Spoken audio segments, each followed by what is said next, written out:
샬롬 샬롬 샬롬 샬롬 샬롬. 하나님 사랑합니다. 여러분 주 안에서 사랑합니다. 말라기 4장 마지막 장이죠. 풀무불 같은 날, 야훼께서 정하신 날입니다. 말라기 4장 1절에서 6절까지 우리 함께 합독했습니다. 1절에 만군의 야훼가 일어나라. 보라, 용광로 불같은 날이 이르리니 교만한 자와 악을 행하는 자는 다 지푸라기 같을 것이라. 그 이르는 날에 그들을 살라. 그 뿌리와 가지를 남기지 아니할 것이로되. 이렇게 시작이 되죠. 내 이름을 경외하는 너희에게는 고미로운 해가 떠올라서 치료하는 광선을 비추리니 너희가 나가서 외양간에서 나온 송아지같이 뛰리라. 하나님을 경외하는 자에게는 이렇게 치료하는 광선을 비추시겠다고 말씀하죠. 그리고 만군의 야훼가 이른다고, 용광로 불같은 날이 이른다. 교만한 자와 악을 행하는 자는 지푸라기같이 다 태워버리겠다고 말씀을 하시죠. 3절에는 또 너희가 악인을 밟을 것이니 그들이 내가 정한 날에 너희 발바닥 밑에 죄와 같으리라. 만군의 야훼의 말이니라. 너희는 내가 호렙에서 온 이스라엘을 위하여 내 종 모세에게 명령한 법 곧 율례와 법도를 기억해라. 율례와 법도를 지켜라. 보라, 야훼 크고 두려운 날이 이르기 전에 내가 선지자 일리야를 너희에게 보내리니 그가 아버지의 마음을 자녀에게로 돌이키게 하고 자녀들의 마음을 그들의 아버지에게로 돌이키게 하리라. 돌이키지 아니하면 두렵건대 내가 와서 저주로 그 땅을 칠까 하노라. 이렇게 율법을, 율례를 지켜라. 그리고 그 두려운 날에 너희들이 내 율례를 지키면, 너희들이 그 명령을 지키면 너희에게 그 아름다운 날을 줄 것이며, 그렇지 않은 날에는 너희들 다 재와 같이 지푸라기에 같이 태워버리겠다라고 말씀을 하죠. 내 이름을 경외하는 자에게는 치료하는 광선을 비추겠다. 너희가 나가서 외양간에서 나온 송아지같이 자유롭게 뛰놀 것이다 라는 말씀입니다. 말라기서는 구약의 마지막 예언이죠. 예언의 대상은 1차적으로 말라기 시대를 살던 이스라엘의 백성들, 이스라엘 백성들은 바벨론에서 70년 동안 포로 생활을 했습니다. 끌려가다가 죽기도 하고 포로 생활하면서 고통을 많이 겪었겠죠. 왜 바벨론에 끌려가서 70년이나 죽을 고생을 했었는지, 그 이유는 그들의 우상 숭배와 교만 때문이었습니다. 그래서 그들은 바벨론 포로에서 돌아온 후에 더 이상 우상 숭배를 하지 않았습니다. 그들은 야훼만 섬기기로 하고 돌아온 사람들이었죠. 그렇지만 문제는 그들의 외향적으로 돌아왔지만 마음에 완전히 돌아오지를 못했다. 그것을 알 수 있는 것은 말로 하나님을 괴롭게 해놓고 우리가 언제 하나님을 괴롭게 했습니까? 이렇게 회개하지 못한 그런 고백에서도 나타납니다. 또 하나님의 것을 도둑질하고도 언제 우리가 도둑질했습니까? 이렇게 이야기를 하죠. 회개하는 사람이 이렇게 얘기하지 않습니다. 그렇지만 말라기 시대 이스라엘 백성 전체가 그런 것은 당연히 아니었습니다. 그 가운데서도 야훼 하나님을 진실로 경외하는 남은 자들이 있었죠. 말라기는 이런 이스라엘 백성들에게 야훼 크고 두려운 날이 온다고 예언을 합니다. 야훼 날은 어떤 성격의 날인가? 봄에 동일하게 햇빛이 비쳐도 어떤 사람은 자신을 조롱한다고 느끼고, 또한 어떤 사람은 겨울이 지나고 하나님께서 주시는 축복의 햇빛이 나를 따뜻하게 비춘다라고 느끼기도 합니다. 마찬가지로 같은 야훼 날이라고 해도 사람마다 이렇게 느끼는 것들이 다릅니다. 어떻게 생각하느냐에 따라서 오늘 말씀에는 야훼 날을 대하는 두 종류의 사람들이 등장을 하죠. 아까 읽어드린 대로 1절에 교만한 자와 악을 행하는 자, 이렇게 나타납니다. 내 이름을 경외하는 너희, 4장 2절에는 또한 이렇게 나타나죠. 성경이 말하는 교만은 팔자걸음을 걷는다든지 말하는 태도가 건방지다든지 이런 것을 의미하지 않고 사람의 사상이나 삶 속에 하나님을 거부하는 태도를 말합니다. 하나님이 없어도 자기 힘으로 잘 살 수 있고 죽은 후에도 좋은 세상에 갈 수 있다고 생각하는 것이 성경이 말하는 교만입니다. 인생의 모든 권위와 결정권이 자기 자신에게 집중되어 있는 사람이죠. 놀라운 사실은 야훼를 섬긴다고 말하는 이스라엘 백성들 가운데도 교만한 사람들이 많았다라는 것입니다. 그러면 악을 행하는 자들은 어떤 사람들일까? 하나님의 나라에 손해를 끼치고 마귀에게 도움을 주는 사람들, 예수님께서는 믿지 않는 유대인들을 향해서 이렇게 말씀합니다. 요한복음 8장 44절이죠. 너희는 너희 아비 마귀에게서 났으니 너희 아비의 욕심을 너희도 행하고자 하느냐. 이렇게 말하죠. 나와 함께 아니하는 자는 나를 반대하는 자와 나와 함께 나와 함께 모으지 아니하는 자는 해치는 자니라. 마태복음 12장 말씀입니다. 예수님의 편을 들지 않는 사람들은 마귀에게 도움을 주고 있다라는 것이죠. 교만하고 악을 행하는 자들에게 말라기가 예언하고 있는 그날은 무서운 날, 마지막 날이 될 것이라는 겁니다. 말라기 4장 1절이죠. 교만한 자와 악을 행하는 자는 다 촉에 같을 것이다. 그 이르는 날이 그들을 살라 그 뿌리와 가지를 남기지 아니할 것이로되, 촉에는 지푸라기를 말합니다. 교만하고 악을 행하고 마음에 하나님을 두기 싫어하는 사람들은 하나님께서 지푸라기처럼 취급하심으로 아궁이에 던져서 모두 타버리게 된다라는 말씀입니다. 우리 유대인들은 예수님께서 오시면 자신들을 로마에서 해방시켜 주실 것이라고 믿었습니다. 그러나 엉뚱하게 예수님께서는 골고다 언덕에서 십자가에 달려 돌아가셨습니다. 그들의 기대와는 다르죠. 그래서 유대인들은 예수를 따라다녀봤자 아무 유익도 되지 않고 결국은 아무 소용이 없다. 저렇게 힘없이 아무런 기적도 행하지 않고 죽어버리지 않았느냐, 이렇게 생각을 하고 반란을 일으킵니다. 그것을 로마 황제가 자신들의 힘으로 로마로부터 해방되고자 반란을, 열심당원들이 반란을 일으키는 것을 로마 황제가 당연히 그냥 두었을 리가 없습니다. AD 70년 로마의 장군 티투스에 의해서 유대인 110만 명을 죽입니다. 무서운 숫자죠. 역사가 요세푸스의 기록에 따르면 110만 명이 죽고 9만 7천 명이 포로로 끌려가서 나라는 완전히 망하고 예루살렘 성전은 돌에 돈 하나 남지 않고 완전히 파괴되었다고 나와 있습니다.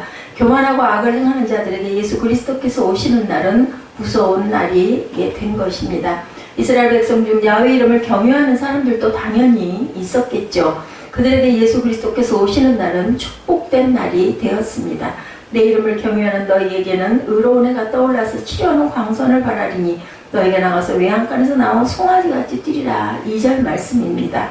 송아지가 태어나는 것을 보면 사람과 다르게 두 다리로 나가서 뛴다고 그러죠. 송아지는 야훼를 경외하는 사람들이 외양간에서 나온 송아지처럼 뛰어다닌다라는 것입니다.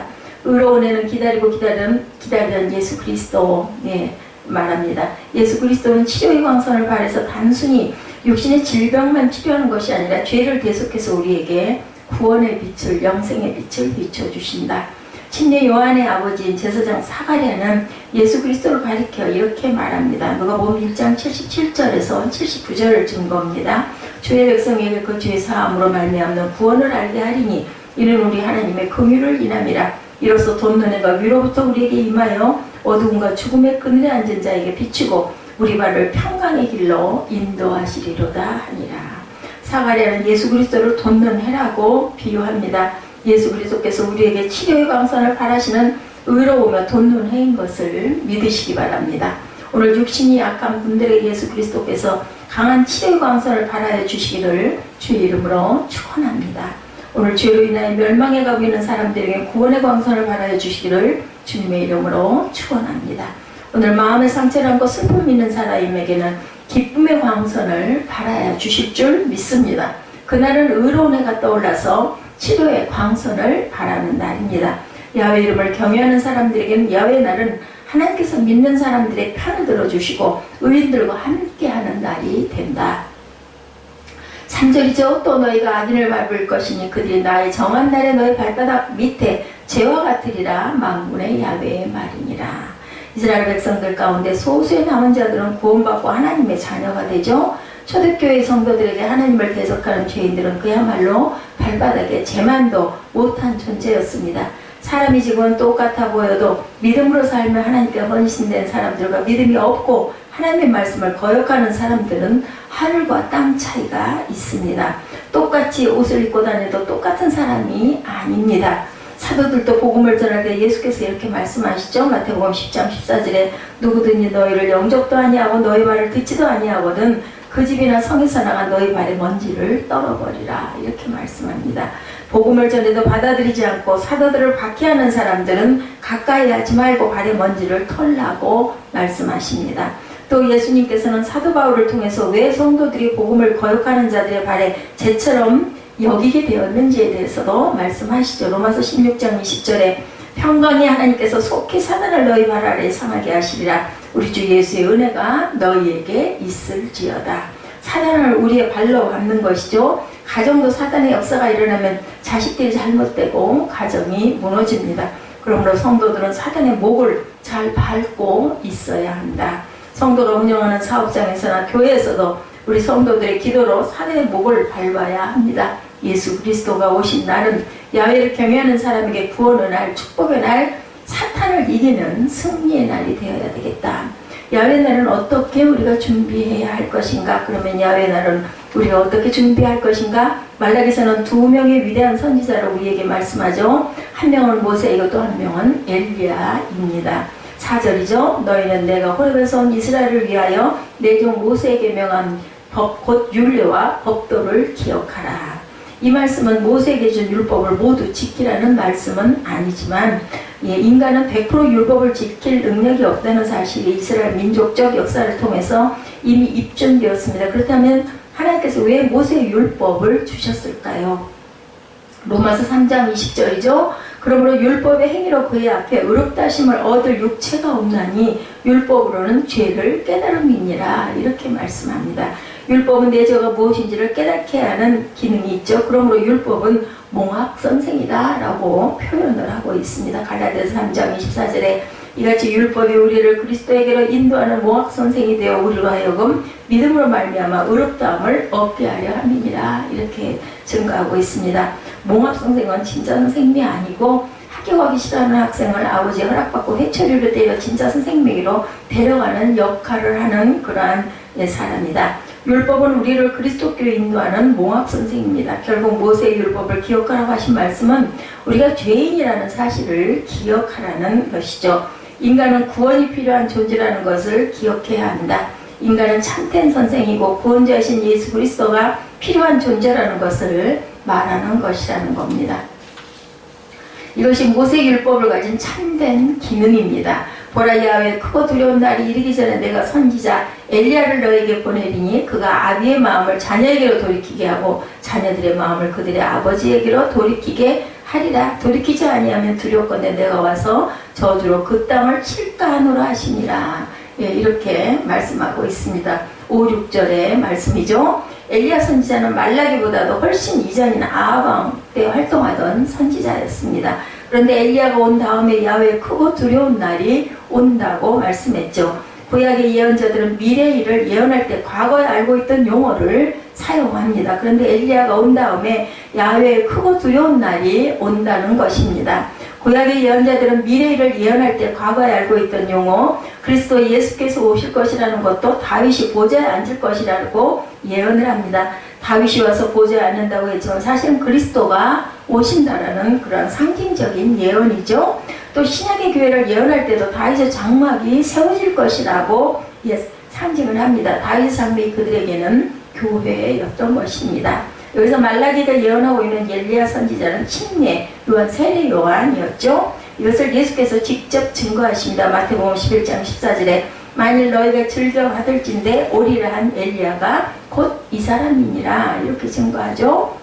세례 요한을. 그러므로 야훼 크고 두려운 날은 예수 그리스도의 재림을 가리키는 것이 아니고, 어떤 사람들은 무슨 날만 나오면 무조건 재림을 말한다고 하는데 꼭 그 뜻은 아닙니다. 성경의 모든 예언을 예수님의 재림과 연관 지으려는 미래적 해석법은 로마 카톨릭의 제수이트가 만들어 놓은 그러한 그 증거들이고, 제수이트는 예수의 사도들을 말하는데 개신교도들이 교황을 향해 적그리스도라고 하자 이들이 적그리스도는 미래에 올 것이라며 7년 환란, 천년왕국과 같은 미래적인 해석법을 만듭니다. 그러므로 야훼의 날은 재림이 아닌 초림을 얘기한다. 예수 그리스도의 초림은 믿음이 있는 유대인들에게는 구원의 날이 되지만 믿음이 없는 유대인들에게는 무서운 심판의 날이 될 것이다. 침례 요한의 사명은 예수님의 초림을 준비하는 것이었죠. 주의 길을 예비하라. 그의 첩경을 평탄케 하라 하였느니라. 길 닦으러 왔다고 침례 요한이 직접 입술로 고백하죠. 침례 요한의 메시지는 회개하라였고, 회개의 증거는 세례를 받으라는 것이었습니다. 진실로 죄를 깨닫고 회개한 사람은 꼭 세례를 받으시기 바랍니다. 세례는 예수님과 합하여 죄에 대해서는 죽고 새 생명을 얻고 일어나는 것이죠. 여호와의 크고 두려운 날을 준비하는 방법은 모세의 율법을 통해서 죄를 깨닫고 세례 요한의 메시지를 따라 회개하는 것이다. 죄를 깨닫고 회개하는 사람은 예수 그리스도께서 오셨을 때 주님으로 영접하게 되죠. 이렇게 준비된 사람들이 예수님을 믿고 구원받아 하나님 나라의 기초가 되고 사도가 되고 초대교회 성도들이 되었던 것입니다. 말라기는 구약을 마무리 짓고 400여 년 후에 올 신약시대를 예고하고 있습니다. 연속극의 마지막 장면에 다음 연속극을 기대하게 하는 중요한 역할을 하듯이 예고편 보여주죠. 그러듯이 동일한 역할을 했다. 이 말씀 오늘 우리에게 무슨 의미를 주고 있는지 봅니다. 구약시대가 앞으로 다가올 초림이라는 위기의 날을 예언함으로 끝나고 있다면 우리가 살고 있는 신약시대는 앞으로 다가올 예수 그리스도의 재림을 바라보고 있는 거죠. 인류의 역사는 영원히 계속되지는 않습니다. 미국이 온 세상을 지배하거나 중국이 온 세상을 지배하는 날이 오지 않을 것이라는 겁니다. 인류의 역사는 인간끼리 싸우고 전쟁하다가 그리스도의 재림으로 끝나게 됩니다. 그리고 새하늘과 새 땅이라는 영원한 세계가 오는 것이고 우리 성도들은 영원한 세계인 새하늘과 새 땅에서 영생하는 새로운 인류가 되는 거죠. 진시 황제가 그대로 그렇게 어디로했던 영생이 어디에? 예수 안에 있습니다. 예수 그리스도께서 초림하실 때는 얼마나 약하게 오셨는지 우리가 압니다. 그죠? 마리아에게 성령으로 잉태되어 어디에서? 마구간에서 목수의 아들로 태어나 결국 십자가에서 돌아가셨습니다. 하지만 재림하실 때는 영광스러운 심판지로 하늘의 천국과 천사를 대동하고 오시는 거죠. 재림의 날은 최후 심판의 날입니다. 악한 일에 징벌이 속히 시행되지 않으므로 인생들이 악을 행하기에 마음이 담대하도다. 전도서 8장 11절에서 이렇게 말씀합니다. 사람들이 지금은 담대히 악을 행하고 입술로 하나님을 거역하고 예수 그리스도를 멸시하지만 그 모든 악에 대해서 영영한 형벌이 기다리고 있다. 구원하기 위해서 예수께서 이 땅에 오신 초림의 날도 무서운 날이 되었는데 심판을 위해 오시는 재림의 날은 얼마나 무서운 날이 되겠는가. 요한계시록을 보면 차라리 바위가 내 머리에 떨어져 내 머리가 박살이 나고 자신이 감춰졌으면 좋겠다고 사람들이 말합니다. 예수 그리스도의 초림은 엘리야가 와서 미리 경고하지만 재림은 아무 예고도 없이 찾아온다라는 거죠. 기도하다가 재림의 날을 알았다는 사람들이 역사상 수없이 많습니다. 하지만 모두 이단이고 또한 사기꾼들이었다라는 겁니다.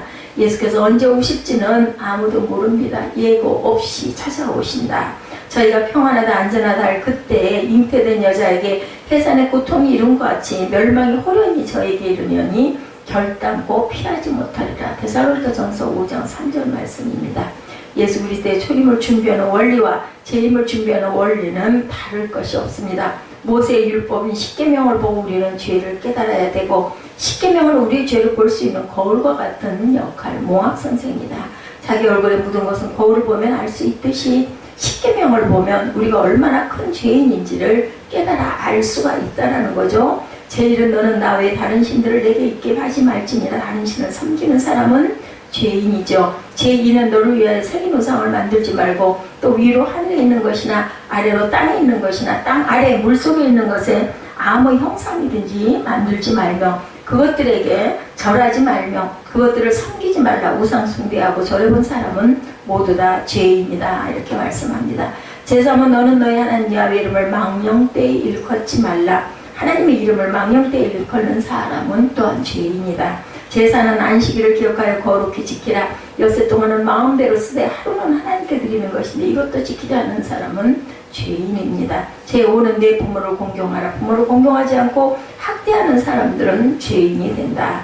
제6은 살인하지 말지니라. 제7은 간음하지 말지니라. 자기 아내 외에 다른 여자와 관계를 맺는 사람은 죄인이다. 제8은 도적질하지 말지니라. 제9는 내 이웃에 대하여 거짓 증거하지 말지니라. 제10은 내 이웃의 집을 탐내지 말지니라. 십계명을 보면 자신의 죄가 보입니다. 10가지 중에서 한 가지만 어겨도 당연히 죄를 짓는 거죠. 모세의 율법을 보고 자신의 죄를 깨달은 사람은 하나님 앞에 진실로 회개를 해야 할 것이고 그리고 죄값을 대신 치르고자 십자가에서 온몸에 물과 피를 다 쏟으시고 우리를 위해 대신 죽어주신 예수 그리스도를 구주로 믿고 받아들여야 하겠다. 우리 죄를 위해 공자가 죽지 않았죠. 숙가모니가 우리 죄를 위해서 죽지 않았습니다. 그리고 그들은 부활하지도 못했죠. 예수께서는 죽은 지 사흘 만에 죽은 자 가운데서 부활하신 줄로 믿습니다. 그러므로 죄를 깨닫고 회개하여 예수를 믿는 사람에게는 예수께서 재림하시는 최후 심판의 날이 기쁨의 날이 될 것이다. 왜냐하면 우리의 죄값을 예수께서 대신 갚아주셨기 때문에 우리가 갚을 것이 없기 때문입니다. 기쁨의 날이 되고 구원의 날이 되고 원수의 목을 밟는 날이 될 것이다. 재림은 다른 것으로 준비하는 것이 아니고 모세의 율법과 엘리야를 통해 예수 그리스도를 믿음으로 준비하는 것이죠. 엘리야는 아비의 마음을 자녀에게로 돌이키게 하고 자녀들의 마음을 그들의 아비에게로 돌이키게 한다고 말합니다. 구원받은 부모님들은 자녀들이 구원받도록 힘써야 되겠고, 그리고 구원받은 자녀들은 부모들이 영원히 구원받도록 기도해야 합니다. 어떤 분께 부모님 좀 교회 모시고 나오라고 하면 우리 부모님은 불교 신자라 못 나오신다고 이렇게 얘기하죠. 이것은 불효입니다. 어떻게 하든 예수를 믿게 해야 되겠죠. 부모님은 지옥에 가고 나만 천국에 가는 것 말이 안 되죠. 남편이 교회 안 나오면 아내가 부지런히 기도해야 되겠죠. 그래서 뭐 남편 신발을 새벽 기도에 가지고 와서 하나님께 신발이라도 먼저 나왔다고 이렇게 기도하는 그런 아내들도 있었다고 그러죠. 성도의 삶은 예수께서 재림하시는 최후 심판의 날에 믿음으로 산 사람들은 하나님께 칭찬을 받을 것이고, 담대하게 악을 행하며 산 사람들은 영원한 형벌을 받게 될 것이라는 것을 기억하며 살아야 되겠고, 우리 모든 성도들은 주님이 재림하시는 날이 기쁨의 날, 감격의 날, 원수를 밟는 날, 축복의 날이 되시기를, 한 사람도 빠짐없이 다 이런 날이 되시기를 주님의 이름으로 축복합니다. 이렇게 마지막 말라기 마지막 장 4장 1절에서 6절까지의 말씀, 야훼께서 정하신 그날은 풀무불 같은 날이 될 것이다. 그리고 믿는 자는 영생에, 믿지 않는 자는 영벌에 처해질 것이라는 그런 말라기 선지자의 예언의 말씀을 증거하면서 오늘도 원수의 사탄의 목을 밟는 그런 승리자들 되시는 저와 여러분 되시기를 주님의 이름으로